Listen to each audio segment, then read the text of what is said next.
আপনারা জানেন বাংলাদেশ জাতীয়তাবাদী দলের চেয়ারপারসন দেশনেত্রী বেগম খালেদা জিয়া, সাবেক 3বারের প্রধানমন্ত্রী, বাংলাদেশ গণপ্রজাতন্ত্রী বাংলাদেশ সরকার, উনি এখানে গত 8 তারিখ থেকে ভর্তি আছেন ওনার চিকিৎসার জন্য। এবং আমাদের ভারপ্রাপ্ত চেয়ারম্যান জনাব তারেক রহমান সাহেবের তত্ত্বাবধানে ওনার চিকিৎসা হচ্ছে। আর প্রফেসর প্যাট্রিক কেনেডির অধীন উনি ভর্তি আছেন।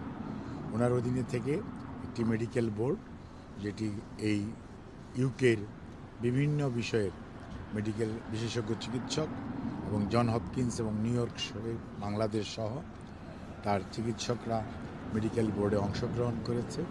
ওনার সর্বশেষ পরীক্ষা নিরীক্ষার যে রিপোর্টগুলো পর্যালোচনা করেছে এবং পরবর্তীতে আরও কিছু পরীক্ষা নিরীক্ষার জন্য সিদ্ধান্ত হয়েছে এবং আরও 2 জন বিশেষজ্ঞ চিকিৎসক ওনাকে আগামী 2-1 দিনের মধ্যে ইনশাল্লাহ দেখবেন।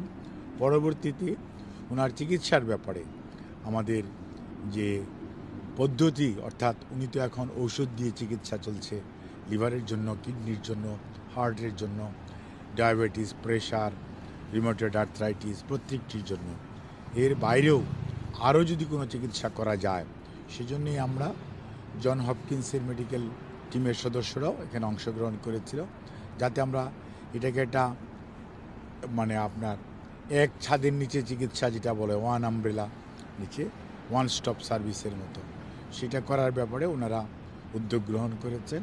এবং তারপরে ওনার সার্বিক অবস্থা বিবেচনা করে ওনার বয়স, ওনার রোগের বিভিন্ন অঙ্গ প্রত্যঙ্গের মধ্যে যে ধরনের ক্ষতি গত 5.5 বৎসর যাবৎ বন্দি থাকা অবস্থায় সুচিকিৎসা কম পাওয়ার জন্য যা হয়েছে, বাইরে নিতে না পারার জন্য যা হয়েছে, সেগুলোর বিবেচনায় রেখে এবং ওনার এই বয়সের কথা বিবেচনায় রেখে ওনার জন্য যেটা সবচেয়ে মঙ্গলজনক হবে সেই ধরনের চিকিৎসা পদ্ধতি ওনারা অনুসরণ করবে বলে আমরাও আশা করি এবং ওনারা সেই ধরনের চিন্তা করছে।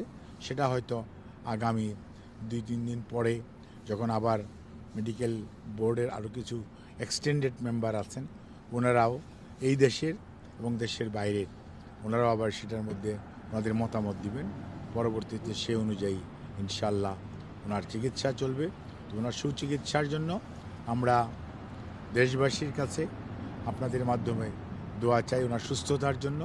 এবং সেই সাথে ওনাকে এই পর্যন্ত যারা চিকিৎসা দিয়েছেন, আমাদের বাংলাদেশের চিকিৎসক, এভার কেয়ার হসপিটাল, কাতারি আর air ambulance as well as London clinic, আমাদের লন্ডন বিএনপির সম্মানিত সভাপতি মালিক সাহেব, সেক্রেটারি কয়সর ভাই সহ জয়েন্ট সেক্রেটারি এখানে কামাল আছে, অর্থাৎ লন্ডন বিএনপি, ইউকে বিএনপিও এই তাদের নেত্রীর চিকিৎসার জন্য আমাদের ভারপ্রাপ্ত চেয়ারম্যানের সাথে সব সময় এক নিরবিচ্ছিন্নভাবে লেগে থেকেছেন এবং আছেন। এবং আমরা আপনাদের সবার মাধ্যমে তাদের কাছে দোয়া চাই।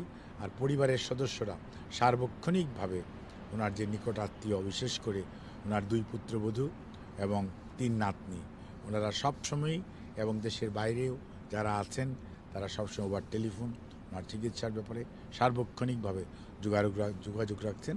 এবং বিএনপির নেতাকর্মী শুধু নয়, বাংলাদেশের মানুষ উদ্গ্রীব হয়ে আছে ওনার সুস্থতার জন্য।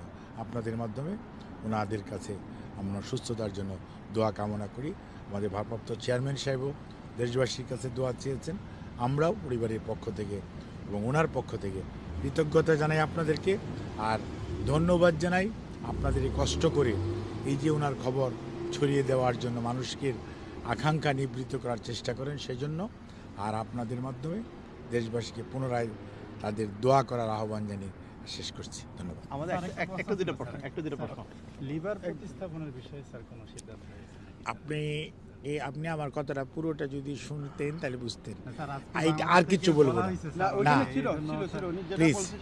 এখানে আপনি এই কথাটা বাজায় আবার শুনেন। আমি ডাক্তার মানুষ, তো আমি আপনাদের ওই সমকালের মতো লিখতে পারবো না। ভাই একটা প্রশ্ন, আমরা জানি জন প্যাট্রিক কেনেডি একজন আপনার লিভার এক্সপার্টিস। এক্ষেত্রে আপনারা চিকিৎসকরা এতদিন তো পরীক্ষা নিরীক্ষা করছেন, কোন রোগটিকে, লিভার সিরোসিস নাকি কিডনি নাকি হার্ট, কোন রোগটাকে প্রায়োরিটি পেয়ে আপনারা? ওনার এই মুহূর্তে সবচেয়ে মানুষের দেহের সবচেয়ে গুরুত্বপূর্ণ অঙ্গ প্রত্যঙ্গর মধ্যে, অর্গানের মধ্যে সবচেয়ে বেশি হচ্ছে ব্রেন, তারপরে হচ্ছে হার্ট, তারপরে হচ্ছে লিভার, তারপরে হচ্ছে কিডনি। প্রত্যেকটা অঙ্গ প্রত্যঙ্গের ব্যাপারেই আমরা অত্যন্ত সংবেদনশীল। বিশেষ করে ওনার কিডনি এবং লিভার আর হার্ট, এই তিনটার জটিলতা একসাথে নিরসন করা, এটার জন্যই সবাই চেষ্টা করছে।